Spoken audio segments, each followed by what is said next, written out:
Welcome, ladies and gentlemen, it is Targran bringing you yet another episode of Lore of League of Legends. This particular episode will be focusing on two characters who are, or used to be, amongst the best that Noxus could offer. Talon, the Blade Shadow, and Riven, the Exile. Enjoy. Noxus is not a place for orphans. There is nobody who cares about them, nobody who is willing to spend their time looking for children that do not look promising enough. They can either survive on their own or improve their ability, or just die quietly and save everyone the trouble. Talon knows it better than anyone. He remembers no warmth of home, loving parents, or any kindness shown to him. He's always been an outcast, left on his own to die of hunger or cold. He didn't, however, crave for company. He was doing just fine on his own. He quickly learned how the world around him works. He learned how to steal gold from unwary people and disappear with food from the market. He was just a skinny, short boy in the middle of a crowd. It was barely possible to catch him even if someone tried to. If he was accidentally noticed, he could always disappear into the shadows. It's a vital skill on the streets of Noxus if you're planning to survive longer than a few months. As the years passed, Talon learned every alley in the slums by heart. He knew where to look for secret passages, where he could hide from unwanted eyes. He was often getting beaten up or even wounded if he was found by someone who had met him previously, but he'd always found strength to stand back up and run away, run to save his life, and try once again a few hours later. Talon had formed an alliance of sorts with another orphan from the slums, and they were working together. When one was a distraction, the other would steal everything they could. They've even set up a small base for themselves in the canals of the city. It would work perfectly, but Talon had been failed by his friend too many times. He couldn't trust him. That could cost him his life in this part of Noxus. When his companion had brought a pair of daggers into their hideout thinking about selling them, Talon had a different idea. He'd overheard people talking many times, sometimes local people, but mostly visitors to the city. There was only one way to survive in Noxus, they said, to have a weapon and know how to use it. There's no time for friendship and no time for bonds. They're too easy to break and even easier to abuse. Weapons. That was the key to survival. And now, holding those two cheap daggers that had not been sharpened in ages, he felt power. All of his aggression, all of his hate that he had been holding within himself was about to explode. He did not care about what his friend had to say. Too many times Talon had been put in danger because of his failures. Too many times he had to do everything on his own. He'd had enough. The weight of the daggers was a pleasant one. He smiled, rushing forward to sink a blade in his companion's throat, cutting it open. A warm blood had covered his face, and he did not mind. Killing another felt cleansing. Day after day he'd learned how to use the blades. His skills were growing, and with them his reputation. Rumours had been going amongst the assassins of Noxus that there was a boy somewhere in the slums who had been using a knife with precision equal to their own, and perhaps even more determination than they'd ever put in any work they'd have to do. This was an opportunity for them to gain a valuable recruit. Talon was not interested with their offer. He'd been assaulted by many who had given him a simple choice: join us or die. Somehow he was not one ending up with a pair of daggers sticking out of his chest. To make sure he'd be left alone, bodies of the assassins could be found in the moat, visible to everyone. This resulted in more frequent attempts at his life, as revenge for those he'd murdered. Talon was not intimidated. He was waiting for them. To his surprise, however, one of the assassins he faced had mastered him in combat and pushed him against the ground, with an executioner's sword above his neck. His attacker revealed himself as General Dekotu, who had heard about the young boy from the slums and been interested in seeing him in action. He was offered to either die at the hand of a general or live as an agent of the Noxian High Command. With no real choice, Talon chose to survive and serve Noxus under one condition. He would not be a servant of the whole High Command, but the one that bested him in combat.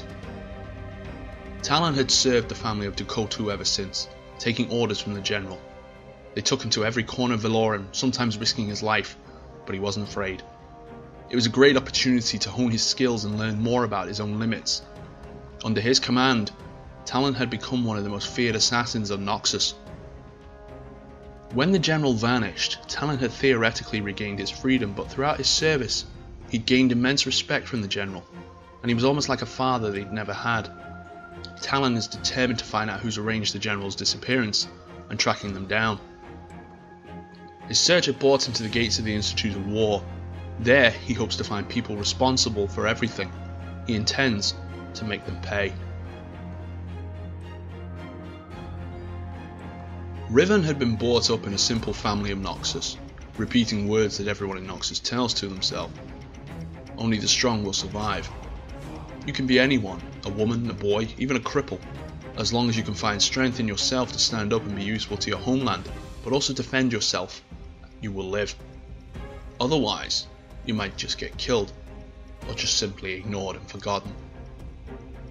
Riven did not want to let that happen. She'd always craved for greatness, she understood the ideals of Noxus, and she wanted to live up to them. She loved her homeland, and under no circumstances she wanted to fail it.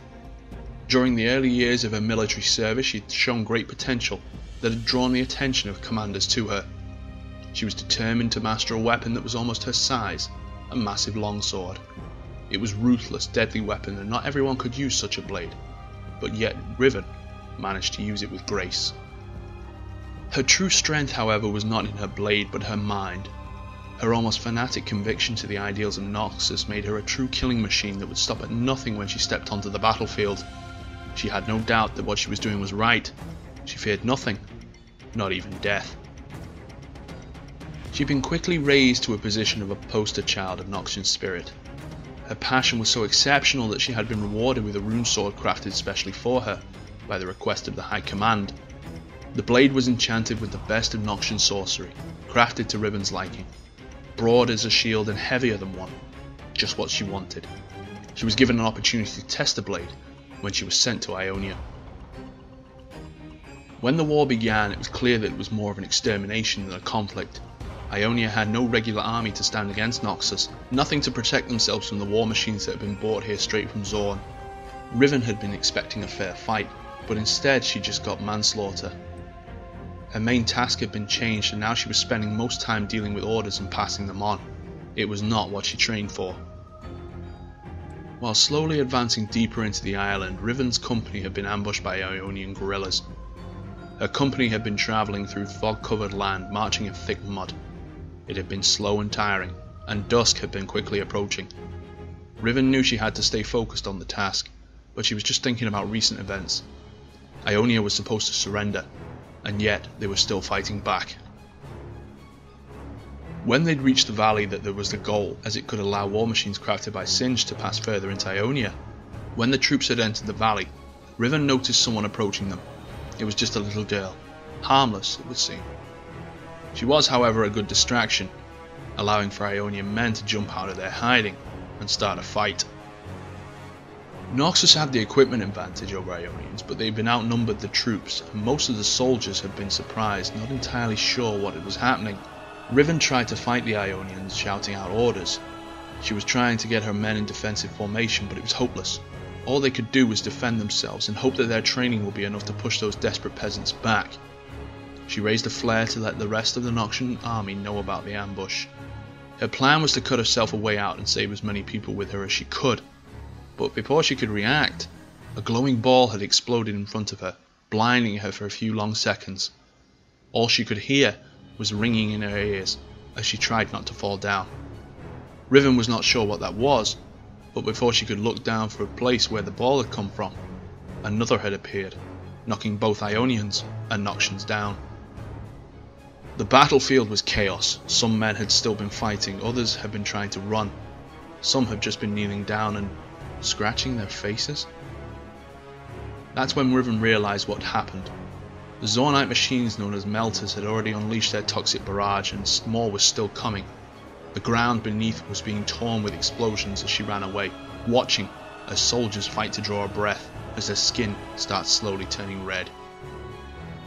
Riven was an officer. Her armour was better than most. It was probably what saved her life as she'd been crawling out of the valley, leaving the unspeakable horror behind. But the image of her own men, her soldiers dying such a terrible death, had been burnt into her mind. Her confidence and conviction had slowly disappeared, turning into fear and anger.